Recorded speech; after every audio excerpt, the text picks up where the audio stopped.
They laughed at his tools before they checked his work.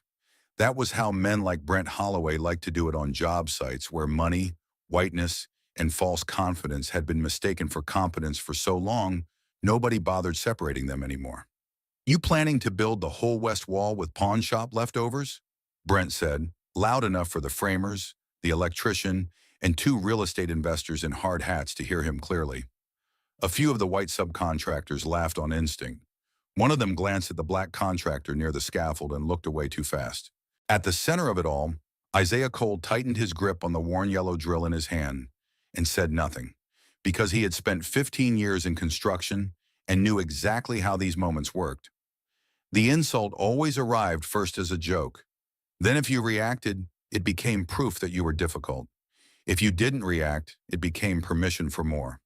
What Brent Holloway did not know, what almost nobody on that half-finished luxury condo site understood yet, was that Isaiah's cheap tools were the least important thing in the building. The real problem was hidden in the framing, under rushed measurements and bad material substitutions that Isaiah had already flagged twice.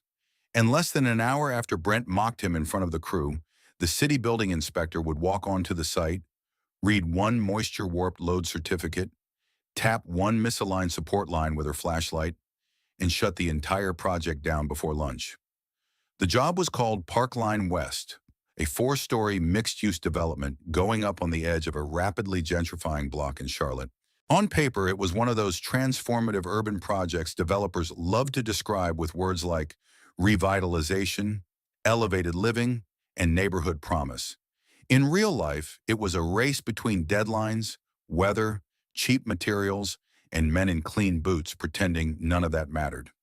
The building would hold 2 retail spaces at street level and 12 modern industrial residences above, which meant exposed brick veneer, black metal railings, narrow balconies, and price tags high enough to erase half the people who used to live nearby. The developer, Holloway Urban Group, had been pushing hard to finish before the next investor review because a delay would cost real money, and the site superintendent, Brent Holloway himself, carried that pressure like a personality disorder. Brent was white, 47, broad through the chest, always sunburned at the neck, and loud in the way men get when too many people have confused their bullying for leadership. He wore spotless work jackets, expensive sunglasses, and a permanent expression suggesting every delay on earth was a personal insult delivered to him by less capable people. Technically, he was vice president of field operations for his cousin's development company. In practice, he was the kind of man who walked a site with a clipboard and 3 slogans: move faster, cost less, quit complaining, and expected the trades to build around his impatience like it was a structural condition of the universe. Isaiah Cole had been hired as an independent finish and corrective framing contractor after the original crew fell behind. That alone had irritated Brent, because bringing Isaiah in meant someone above him knew the site had problems, serious enough to need a specialist. Isaiah was 41, black, lean, and steady-eyed, with a face weathered more by concentration than age. He owned Cole Restoration and Build, a small but respected contracting business that specialized in the kind of work bigger firms were too sloppy or too proud to admit they needed. Re-leveling crooked frames, correcting water damage oversight, solving load-bearing mistakes before they turned into insurance events. He had grown up working beside his father, a carpenter who used to say, "Wood tells the truth faster than men do if you know where to look." Isaiah had listened. By 25, he could see a bad line from across a room. By 30, he knew which nails saved money and which nails cost lawsuits. By 40, he had learned that white men on rush developments often hated being corrected most when the person correcting them was a black contractor carrying older tools and sharper judgment. The tools were not actually cheap, they were just used. Isaiah kept his gear maintained so well it embarrassed younger crews. His drills were older because he bought quality and fixed what lasted. His framing hammer had belonged to his father. His laser level had a cracked rubber edge, but held truer calibration than the flashy new one Brent liked to wave around in meetings. People who know construction know this. People who know posing as construction often don't. Isaiah had been on Parkline West for 8 days when the real problem emerged clearly enough that he stopped hoping someone else would catch it first. The third-floor west wall had a subtle bow, where it should have held perfectly square. Nothing dramatic. The kind of thing a hurried eye could miss if it cared more about drywall schedules than structure. But Isaiah noticed the door openings on that line were compensating too much. Then he saw the framing crew had used a batch of studs with visible moisture warp and inconsistent straightness in a section tied to an exterior load transfer point. Worse, one steel anchor plate connecting the upper line to the support assembly had been drilled half an inch off spec, then shimmed in a way that might hold under ordinary conditions, but had no business sitting inside a premium residential build with a city compliance review 2 weeks away. Isaiah flagged it the first time to the foreman, a tired white carpenter named Neil, who had the look of a man already thinking about which project he'd blame when this one went bad. Neil shrugged and said Brent knew. Isaiah flagged it again in writing through the site's software, attaching photos. Brent responded with a one-line message. Cosmetic variance. Keep moving. Cosmetic variance. That phrase sat in Isaiah's stomach all night. The next morning he measured the line again. Worse, or maybe just more obvious now, that he knew what was under it. He checked the material lot stamps and found that one of the stud bundles in the affected section came from a low-grade surplus load not listed on the approved procurement sheet. Isaiah made the mistake of not staying. Isaiah made the mistake of not staying quiet. At 9:15, with framers on ladders and HVAC guys threading duct through the second floor, he walked over to Brent near the mobile site office and said, "That west wall assembly needs to stop. The studs are warped, the anchor plate's off, and I've got an unapproved material lot tied into the line." Brent did not even look at the photos first. "Not this again." Isaiah held out the tablet. "It's not cosmetic." Brent glanced at the screen like it was offering him homework. "Everything on this site gets called critical by somebody who doesn't understand schedule." "I understand schedule fine," Isaiah replied. "What I'm talking about is load path and exterior wall drift." That got the attention of 2 nearby workers and 1 investor doing a tour in a clean white helmet. Brent noticed that and chose humiliation. He looked down at Isaiah's worn drill belt, then at the older level clipped to his side and laughed. "You planning to diagnose a multi-million-dollar build with those cheap tools too?" The investor smiled automatically because rich men often laugh before they know whether a joke deserves them. Brent kept going. "Maybe if you spent less time polishing antiques and more time keeping up, we'd be moving." A couple of white subcontractors laughed because job sites reward cowardice faster than courage some mornings. Isaiah kept his eyes on Brent. "The wall is wrong." Brent spread his hands theatrically toward the site. "Everything is wrong if you go looking for ways to slow the job down. That's the difference between builders and complainers." There it was. Not just the insult, the script. Black contractor raises safety issue. White superintendent reframes it as attitude. Isaiah felt his jaw set. If the inspector checks that west line before it's corrected, she's going to stop this floor. Brent snorted. "Then let her come." One of the electricians muttered, "Damn," under his breath. Isaiah almost walked away then. Almost let the building learn its lesson on somebody else's time and insurance. But that was the thing about integrity in trades. If you really know something dangerous is wrong, walking away doesn't keep your conscience clean just because the paperwork belongs to somebody richer. So instead he did one more thing. He called it in. Not to Brent, not to the foreman, to the city's inspection hotline under the contractor hazard reporting clause most people forgot existed because using it was a career risk if you ever wanted more work from the wrong developers. Then he went back to measuring. By 10:02, the city inspector arrived. Her name was Denise Alvarez, and she was not what Brent expected. She was Latina, early 50s, compact, sharp-eyed, and carried herself like a woman who had spent 20 years walking into male messes disguised as progress. She wore a city badge on her vest, mud on her boots, and the expression of someone entirely uninterested in charm as substitute for compliance. Beside her came a younger trainee holding a clipboard and trying very hard not to look impressed by all the exposed steel and noise. Brent saw her coming from the slab edge and plastered on his best field executive smile. "Inspector Alvarez, good to see you. We weren't expecting city until next Wednesday." "That's why surprise inspections work," she said. The smile on his face lost a few watts. She asked for the structural line schedule, the approved materials list, and all current framing deviation notes for the west elevation. Brent gave her the first two immediately and pretended to search his tablet for the third.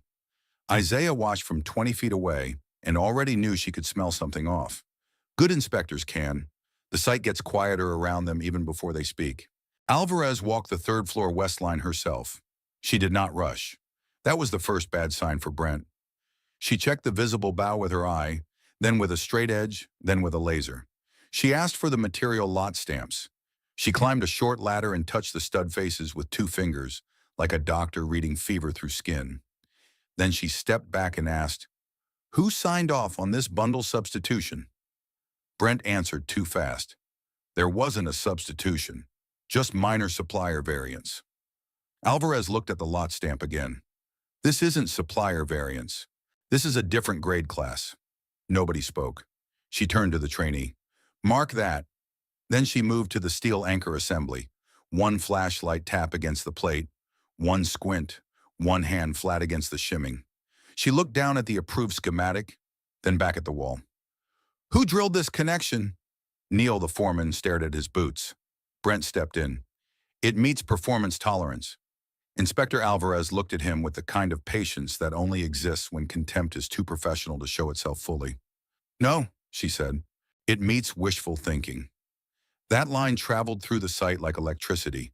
Isaiah felt 3 different workers stop moving at once. Alvarez asked for the corrective framing report. Brent said they were still evaluating. Isaiah said, I submitted photos yesterday and this morning. She turned sharply. You're the one who called?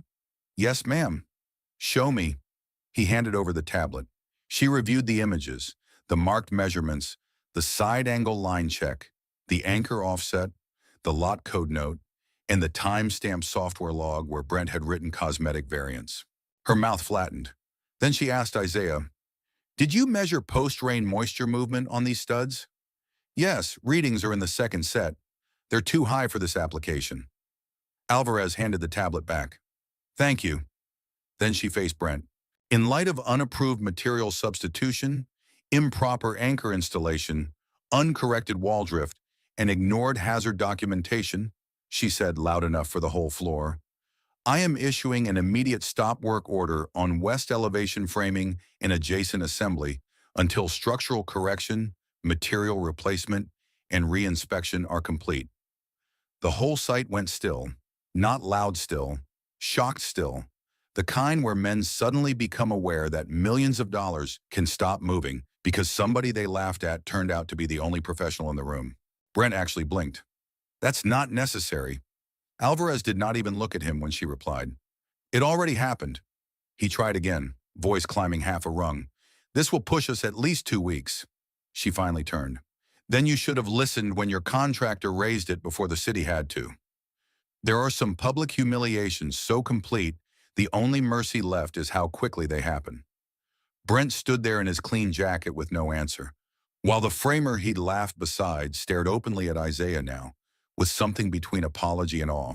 Continued writing. Tag the line, she continued writing. Tag the line, she told her trainee. Photograph the bundle stamps. I want procurement records and all internal notes on this assembly by 4 p.m. Then, without any ceremony at all, she handed a copy of the stop work notice to Brent and another to the site office runner. That was it. No speech, no theatrics, just authority doing its job after local ego failed to. As crews slowly backed away from the west wall and the red tags went up, Brent turned once toward Isaiah with the expression of a man who still wanted the world to be arranged by rank, not competence. You just cost this site a fortune, he said. Isaiah looked at the stop work order, then at the wall, then back at him. No, he said. You did. Word spread through the project in under 20 minutes.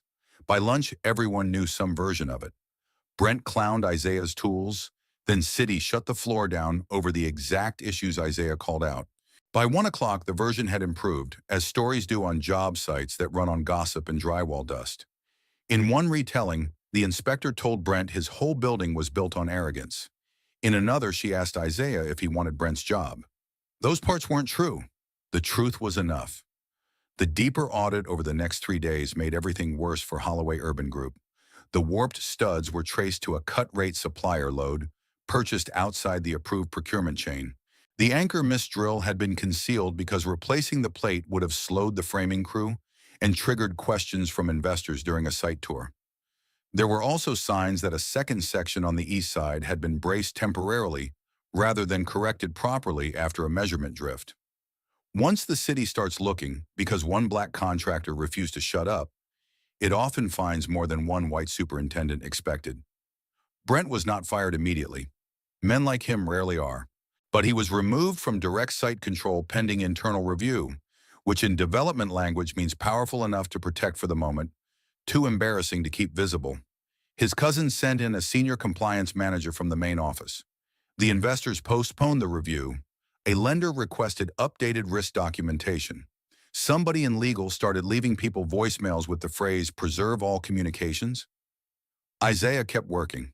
That confused a lot of people. A younger plumber actually asked him 2 days later, "Man, why'd you stay?" After all that, Isaiah was kneeling beside a cut line checking replacement studs with a moisture reader. He looked up and said, "Because the building still needs to be right." The plumber thought about that longer than he expected to. Inspector Alvarez returned the following week for the corrective re-inspection. This time, Brent was nowhere in sight. The west wall had been stripped back, reframed with proper grade material, the plate re-drilled to spec, and every relevant load point documented like a crime scene turned over to better liars. Alvarez walked the line again, checked the measurements, reviewed the records, and signed off. Before she left, she stopped beside Isaiah near the scaffold. "You ever considered municipal review work?" she asked. He laughed once. "You trying to ruin my peace?" She almost smiled. "I'm trying to say half the contractors I meet can swing a hammer, and maybe a third can read a line. You can do both." He nodded, taking the compliment the way working men often do, carefully as though dropping it might make it less real. That evening, when he got home, his wife Corinne was already on the porch with 2 sweet teas, and the look she wore when neighborhood gossip had outrun his own version of events. Corinne ran a catering prep business from a church kitchen and believed in facts, receipts, and not letting men with company logos define your worth. She handed him the glass and said, "So I hear some fool made fun of your tools right before an inspector shut his whole pride down." Isaiah sat beside her and let out the kind of tired breath that comes only after a day spent being right in public. "Something like that." She shook her head. "Your daddy would have loved this story." That caught him low and sudden. His father, Leonard Cole, had died 5 years earlier and left behind 2 things of practical value: the framing hammer Isaiah still carried, and 1,000 sentences about craftsmanship disguised as common sense. The most repeated one had been, "Never let a shiny truck convince you a man knows weight." Isaiah thought of that then and smiled into his tea. "He would have said the wall was talking," he replied. Corinne nodded. And that white man was too loud to hear it. 3 weeks later, the company holding the project called Isaiah into the downtown office. He expected some ugly version of settlement management, maybe an attempt to smooth things over before he finished his remaining contract scope. Instead, they offered him something unexpected: a longer-term corrective oversight role on 2 upcoming developments, better money, more authority, and written discretion to flag structural concerns directly to compliance without site superintendent approval. He read the offer twice. A hazard and somebody on site retaliates a hazard, and somebody on site retaliates or buries it. "I'm done that day and paid out the remainder." The executive hesitated, then nodded. "We can do that." Because once a company has nearly eaten a lawsuit over one arrogant man's ego, sometimes it discovers policy. A month after that, at a new site across town, Isaiah walked in carrying the same old yellow drill and the same cracked-edge laser level. A young white assistant superintendent saw the gear and started to say something clever, then caught himself halfway through and asked instead, "Those still hold calibration?" Isaiah clipped the level to a steel line, checked the red, and said, "Better than most people." The assistant superintendent laughed, but respectfully. And maybe that was the real ending. Not the shutdown itself, satisfying as that was. Not Brent Holloway's public embarrassment, though he earned every inch of it. The real ending was that a black contractor stood on a luxury build site, named a dangerous truth in plain language, got mocked for his cheap tools by a white man who thought polish was knowledge, and then watched the building inspector confirm every word. The city shut the site down not because Isaiah suddenly became credible, when the inspector arrived. But because he had been credible all along, the inspector just forced everyone else to stop pretending they couldn't hear him.